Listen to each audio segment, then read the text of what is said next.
शुभ प्रभात प्यारे बच्चों। आज की इस वीडियो में आप सभी प्यारे बच्चों का स्वागत है। आशा करती हूँ आप सभी अपने परिवार के साथ स्वस्थ हैं, सुरक्षित हैं और खुश होकर अपनी पढ़ाई कर रहे हैं। प्यारे बच्चों, आज की इस वीडियो में हम पढ़ने वाले हैं हमारी हिंदी की कार्यपत्रिका क्रम संख्या 137, जो कि हमारे पाठ थप रोटी थप दाल से संबंधित है। आज की हमारी कार्यपत्रिका के प्रश्नों को हल करने से पहले आप सभी को अपनी हिंदी की कॉपी में ये सभी जानकारी हिंदी में लिखनी है। सबसे पहले आप लिखेंगे हिंदी कार्यपत्रिका क्रम संख्या 137, दिनांक 17/12/2020 यानी 17 दिसंबर 2020, कक्षा 4 A-B-C सेक्शन के स्थान पर आप लिखेंगे अ, ब या स। पाठ्य पुस्तक आपकी रिमझिम है। पाठ हमारा थप रोटी थप दाल है और विद्यार्थी का नाम यहाँ पर आपको अपना नाम लिखना है। शिक्षक या शिक्षिका का नाम यहाँ पर आपको अपने हिंदी के अध्यापक या हिंदी की अध्यापिका का नाम लिखना है। प्यारे बच्चों, पिछली कार्यपत्रिकाओं में हमने अपने पाठ थप रोटी थप दाल के अनेक प्रश्नों को हल किया है। आज की इस कार्यपत्रिका में हम पुनरावृत्ति कार्य करेंगे। पुनरावृत्ति कार्य यानी सभी जो प्रश्न पहले हम कर चुके हैं उसी प्रकार के प्रश्नों का अभ्यास करेंगे। इसीलिए आज की हमारी कार्यपत्रिका पुनरावृत्ति कार्यपत्रिका है। प्यारे बच्चों, आपने पाठ थप रोटी थप दाल अच्छे से पढ़ा और इस पाठ से बहुत कुछ सीखा भी। तो आइए अब आगे बढ़ने से पहले ये देखते हैं कि इस पाठ से हमने क्या सीखा। सबसे पहला प्रश्न आपसे पूछा गया है, घर के भीतर खेले जाने वाले किन्हीं 4 खेलों के नाम लिखिए। प्यारे बच्चों, आपने ऐसे खेलों के नाम बताने हैं जिसको आप घर के अंदर ही खेल सकते हैं, जिनको खेलने के लिए आपको घर से बाहर जाने की ज़रूरत नहीं पड़ती। आमतौर पर हम खेलों को 2 मुख्य भागों में बांटते हैं। कुछ खेल ऐसे होते हैं जिनको खुले मैदान की आवश्यकता होती है और कुछ खेल ऐसे होते हैं जिनको हम अंदर ही खेल सकते हैं, खुले मैदान की आवश्यकता नहीं होती। इनको हम इंग्लिश में इंडोर गेम्स और आउटडोर गेम्स भी कहते हैं। प्यारे बच्चों, चित्र में आप इंडोर गेम्स के बहुत सारे उदाहरण देख सकते हैं। इनको खुले मैदान की आवश्यकता नहीं होती, लेकिन आपसे जो सवाल पूछा गया है वो ये है कि घर के भीतर खेले जाने वाले 4 खेलों के नाम लिखिए। तो आप अपने घर के भीतर कौन कौन से खेल आसानी से खेल सकते हैं? आप कैरम खेल सकते हैं, आप चेस यानी शतरंज खेल सकते हैं, आप जिम्नास्टिक कर सकते हैं। ये सभी इंडोर गेम्स हैं, यानी अंदर खेले जाने वाले खेल हैं। आप क्या क्या खेल खेलते हैं अपने घर में? आपने उन 4 खेलों के नाम लिखने हैं। जैसे कि आप घर पे अपने भाई बहन के साथ कैरम खेलते होंगे, सांप सीढ़ी खेलते होंगे, साथ में आप छुपन छुपाई भी खेलते होंगे, आप बैडमिंटन भी खेलते होंगे और भी कोई भी खेल जो आप अपने घर के अंदर खेल सकते हैं उसका नाम आपने यहाँ पर लिखना है। आइए दूसरा प्रश्न देखते हैं। बच्चों ने खाने पीने का सामान छीके में क्यों रखा? पाठ को आपने ध्यान से पढ़ा और पाठ को पढ़ते समय हमने देखा कि बच्चों ने खाना खाने के बाद अपना जो भी सामान बचा था, जैसे कि मक्खन, चावल, दाल, रोटी, सभी छीके में रख दिया। तो ऐसा उन्होंने क्यों किया होगा? आपने इसका उत्तर बताना है। आप सभी जानते हैं थप रोटी थप दाल पाठ में सभी बच्चों ने खाना बनाया और खाना बनाने के बाद खाना खाया और जितना खाना बच जाता है उसको वो छीके में रखकर सो जाते हैं, ताकि कोई जानवर जैसे कि बिल्ली या कुत्ता उनके खाने को ना खा सके और उनका खाना सुरक्षित रह सके। इसीलिए बच्चों ने खाने पीने का सामान छीके में रखा। तीसरा हमारा प्रश्न है, नीचे एक वचन शब्द के लिए कुछ चित्र दिए गए हैं, उन्हें पहचान कर उनका नाम लिखिए और उनके लिए बहुवचन शब्द लिखते हुए चित्र भी बनाइए। तो आप सभी जानते हैं एक वचन यानी एक वस्तु के बारे में एक वचन का प्रयोग करते हैं, और जब हम अनेक वस्तुओं की बात करते हैं तो हम उसके लिए कौन से शब्द का प्रयोग करते हैं? बहुवचन।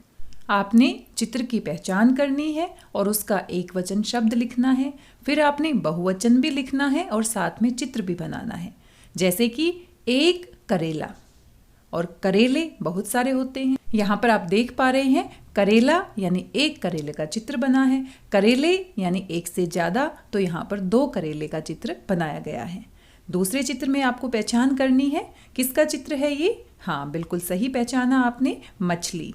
और अनेक मछलियों के लिए क्या शब्द प्रयोग करेंगे? मछलियाँ।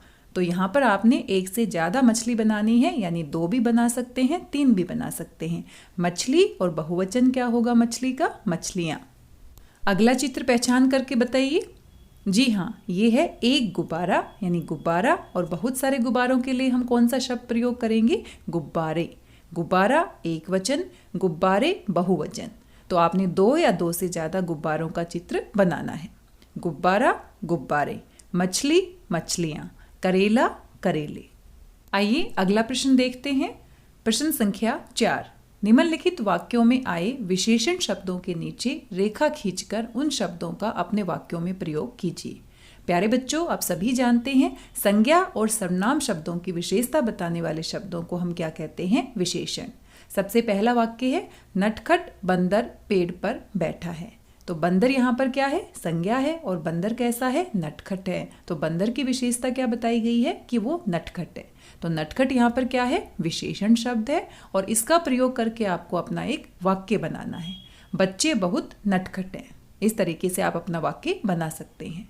दूसरा हमारा वाक्य है माँ मीनू के लिए नए कपड़े लाई।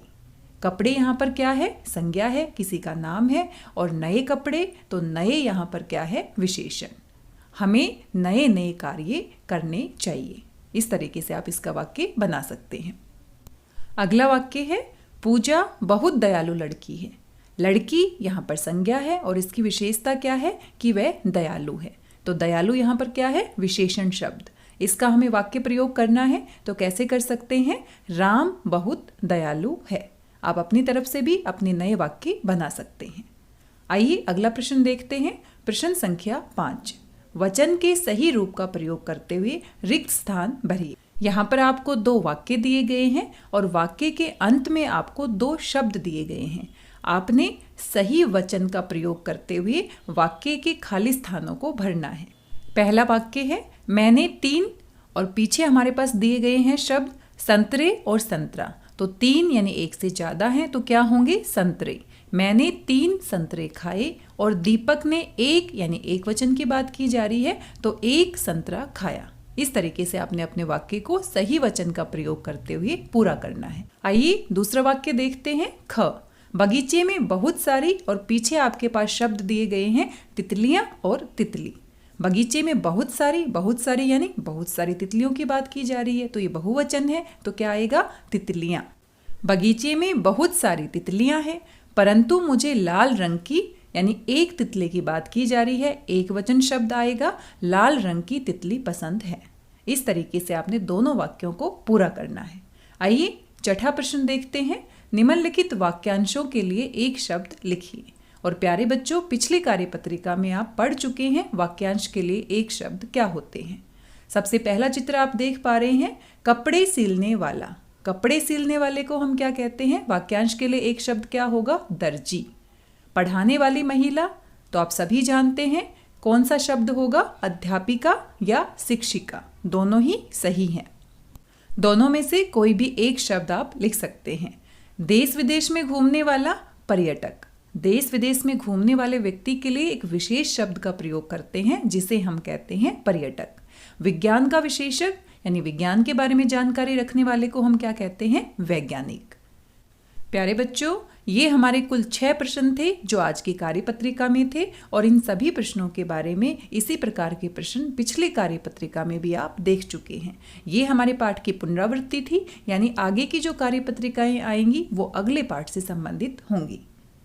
अभिभावकों के लिए सुझाव दिए गए हैं। बच्चों को घर में पड़ी चीज़ों जैसे रंगीन कागज, अखबार, गत्ता आदि से बिल्ली का मुखौटा बनाने के लिए प्रेरित कीजिए।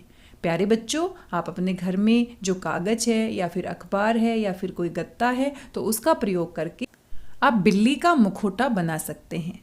चित्र में आप देख पा रहे हैं ये बिल्ली का मुखौटा है और जहाँ पर इसकी आंखें हैं वहाँ से कागज को या अखबार को या फिर गत्ते को, जिसका भी आप प्रयोग करेंगे उसे आप काट देंगे।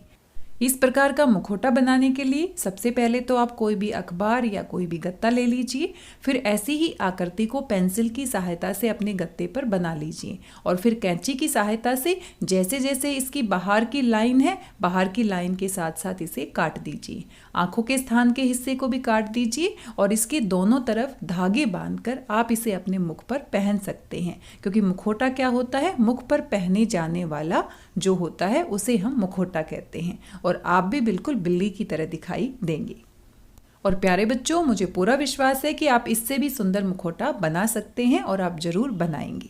कोविड-19 महामारी से बचने के लिए आप सभी अच्छे से जानते हैं कि हमें बार बार साबुन और पानी से अपने हाथों को धोना है, साथ में घर से बाहर जाते समय मास्क का प्रयोग करना है और बिना किसी कारण के घर से बाहर नहीं जाना है, घर में रहना है, सभी नियम का पालन करना है, अपना ध्यान रखना है, अपने परिवार के सदस्यों का ध्यान रखना है और इसी प्रकार से हम इस महामारी से जीत सकते हैं, इस महामारी को हम हरा सकते हैं। कार्यपत्रिका के सभी प्रश्नों को अपनी हिंदी की कॉपी में सुंदर और साफ लिखाई में पूरा कीजिए और मेरे साथ साझा कीजिए।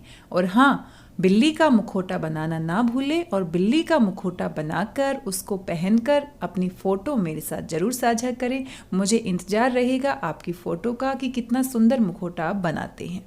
आज की इस कार्यपत्रिका में बस इतना ही। मिलते हैं एक और नई कार्यपत्रिका के साथ। तब तक स्वस्थ रहिए, व्यस्त रहिए, मस्त रहिए और खुश होकर पढ़ते रहिए। धन्यवाद, बहुत बहुत धन्यवाद।